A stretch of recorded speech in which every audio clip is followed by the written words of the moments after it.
Interesting ಒಂದು combination ಅಂತ ನನಗೆ ಅನ್ಸಿದೆ ಆ್ಯಕ್ಚುಲಿ ಗಜಕೇಸರಿ ಸಿನಿಮಾ. ಸೊ ಅದನ್ನೆಲ್ಲ ನೆನೆಸ್ಕೊಳ್ಳುವಾಗ ಏನು ಅನ್ಸುತ್ತೆ ನಿಮಗೆ ಅಂತ? ಒಂದು ಶಾರ್ಟಲ್ಲಿ ಒಂಥರ ಮಾಡ್ತಾರೆ, ಇನ್ನೊಂದು ಶಾರ್ಟಲ್ಲಿ ಇನ್ನೊಂದು ಥರ.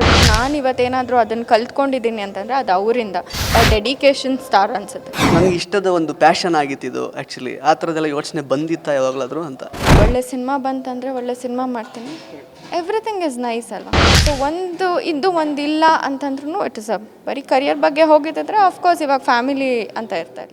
ಅಮೂಲ್ಯ ಮ್ಯಾಮ್ ಆ್ಯಕ್ಚುಲಿ ಚೈಲ್ಡ್ ಆ್ಯಕ್ಟರ್ ಆಗಿ ಒಂದಷ್ಟು ವರ್ಷಗಳ ಜರ್ನಿ ಇದೆ, ಹೀರೋಯಿನ್ ಆಗಿ ಒಂದಷ್ಟು ವರ್ಷಗಳ ಜರ್ನಿ ಇದೆ. ಬಟ್ ಇಂಟ್ರೆಸ್ಟಿಂಗ್ ಒಂದು ಕಾಂಬಿನೇಷನ್ ಅಂತ ನನಗೆ ಅನಿಸಿದೆ ಆ್ಯಕ್ಚುಲಿ ಗಜಕೇಸರಿ ಸಿನಿಮಾ. ಯಾಕೆಂದರೆ ಯಶ್ ಅವ್ರದ್ದು ಅವ್ರದ್ದೇ ಆದಂತಹ ಒಂದು ಜರ್ನಿ ಇತ್ತು. ನೀವು ಚಲನಚಿತ್ರದ ಮೂಲಕ ಸೂಪರ್ ಸ್ಟಾರ್ ಹೀರೋಯಿನ್ ಆಗಿ ಹೊರ ಹೊಮ್ಮಿದ್ರಿ ಆ್ಯಕ್ಚುಲಿ. ಸೊ ಆ ಎರಡು ಕಾಂಬಿನೇಷನ್ ತುಂಬ ಯೂನಿಕ್ ಅಂತ ನನಗೆ ಇವತ್ತಿಗೂ ಅನಿಸುತ್ತೆ ಆ್ಯಕ್ಚುಲಿ. ಸೊ ಆವತ್ತಿನ ದಿನಗಳನ್ನು ನೆನಪಿಸ್ಕೊಳ್ಳುವಾಗ ಪ್ಲಸ್ ಆವಾಗ ಯಶ್ ಅವರಿದ್ದ ರೀತಿಗೂ ಇವತ್ತೀಗ is a national star. So ಅದನ್ನೆಲ್ಲ ನೆನೆಸ್ಕೊಳ್ಳುವಾಗ ಏನು ಅನಿಸುತ್ತೆ ನಿಮಗೆ ಅಂತ?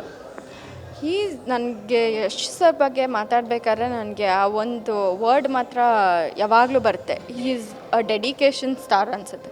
ಯಾಕೆಂದರೆ ಅಷ್ಟು ಡೆಡಿಕೇಟೆಡ್ ಆಗಿ ಕೆಲಸ ಮಾಡ್ತಾಯಿದ್ರು. ಒಂದು ಶಾರ್ಟೂ ಅವರು ಎಲ್ಲೋ ಹೆಂಗೋ ಮಾಡಿಬಿಡೋಣ ಅಂತ ಯೋಚನೆ ಮಾಡಿದವರೇ ಅಲ್ಲ. ಐ ಥಿಂಕ್ ನಾನು ಇವತ್ತೇನಾದರೂ ಅದನ್ನು ಕಲ್ತ್ಕೊಂಡಿದ್ದೀನಿ ಅಂತಂದರೆ ಅದು ಅವರಿಂದ. ಯಾಕೆಂದರೆ ಒಂದು ಶಾರ್ಟೂ ಅವ್ರು ಆಚೆ ಈಚೆ ಅವ್ರಿಗೆ ಒಂಚೂರು ಒಂದು ಶಾರ್ಟಲ್ಲಿ ಒಂಥರ ಮಾಡ್ತಾರೆ, ಇನ್ನೊಂದು ಶಾರ್ಟಲ್ಲಿ ಇನ್ನೊಂದು ಥರ, ಬಿಕಾಸ್ ಎಡಿಟಿಂಗ್ನಲ್ಲಿ ಇನ್ನೊಂದು ಥರ ತೊಗೋಬೋದಂತ. ಸೊ ಅಷ್ಟು ಒಂದು ಫೋಕಸ್ಡ್ ಆಗಿರುವಂಥ ಪರ್ಸನ್ ಅವರು. ಬಹಳ ಖುಷಿ ಇದೆ ನನಗೆ. Is very humble.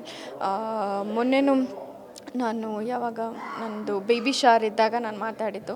ಅದು ಬಿಟ್ಟರೆ ಅದನ್ನ ಅವ್ರ ಜೊತೆ ಅಷ್ಟಾಗಿ ಮಾತುಕತೆ ಕಮ್ಮಿ. ಬಟ್ ರಾಧಿಕಾ ಅವ್ರ ಜೊತೆ ಇನ್ ಟಚ್ ಯಾವಾಗಲಾದರೂ ಮಾತಾಡ್ತಾ ಇರ್ತೀವಿ. ಒಂದು ಮೆಸೇಜಸ್ಸಾ, ಬರ್ಡೇ ವಿಶಸ್ಸಾ, ಅದಂತೂ we are in regular contact.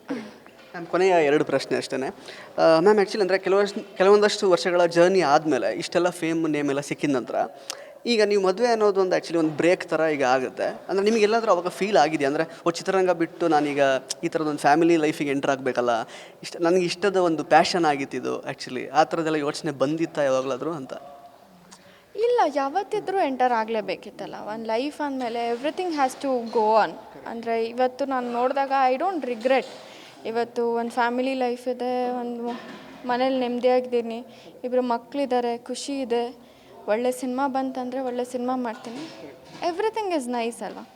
So total over all life is important. ಇವಾಗ ಒಂದಿದ್ದು ಒಂದಿಲ್ಲ ಅಂತಂದರೆ ಎಲ್ಲೋ ಒಂದು ಕಡೆ ಬೇಜಾರು ಅನಿಸ್ತಾ ಇರುತ್ತೆ. ಓಕೆ, ನಾನು ಬರೀ ಕರಿಯರ್ ಬಗ್ಗೆ ಕಾನ್ಸಂಟ್ರೇಟ್ ಮಾಡಿದೆ, ಫ್ಯಾಮಿಲಿ ಲೈಫ್ ಬಗ್ಗೆ ಕಾನ್ಸಂಟ್ರೇಟ್ ಮಾಡಿಲ್ಲ ಅಂತ. ಸೊ ಆ ಟೈಮಿಗೆ ಏನೇನಾಗಬೇಕು ಅದೆಲ್ಲ ಇದ್ರೇ ಒಂದು ಲೈಫಿಗೆ ಒಂದು ಇಟ್ಸ್ ಅ ಬ್ಯೂಟಿಫುಲ್ ಮೀನಿಂಗ್ ಕೊಡುತ್ತೆ. ಸೊ ಒಂದು ಇದು ಒಂದಿಲ್ಲ ಅಂತಂದ್ರೂ ಇಟ್ ಇಸ್ ಬರೀ ಕರಿಯರ್ ಬಗ್ಗೆ ಹೋಗಿದ್ದರೆ ಆಫ್ಕೋರ್ಸ್ ಇವಾಗ ಫ್ಯಾಮಿಲಿ ಅಂತ ಇರ್ತಾರೆ. So everything I think by ಅಂದರೆ ದೇವ್ರ ದಯೆಯಿಂದನೋ ಏನೋ ಗೊತ್ತಿಲ್ಲ, ಎವ್ರಿಥಿಂಗ್ ಹ್ಯಾಸ್ ಬೀನ್ ಪುಟ್. ನಾನಲ್ಲ, ದೇವರು ಎಲ್ಲ ನೀಟಾಗಿ ಬ್ಯಾಲೆನ್ಸ್ ಮಾಡಿ ಇಷ್ಟಿಷ್ಟು ನೀಟಾಗಿ ಕೊಟ್ಟು ಇಟ್ಟಿದ್ದಾರೆ.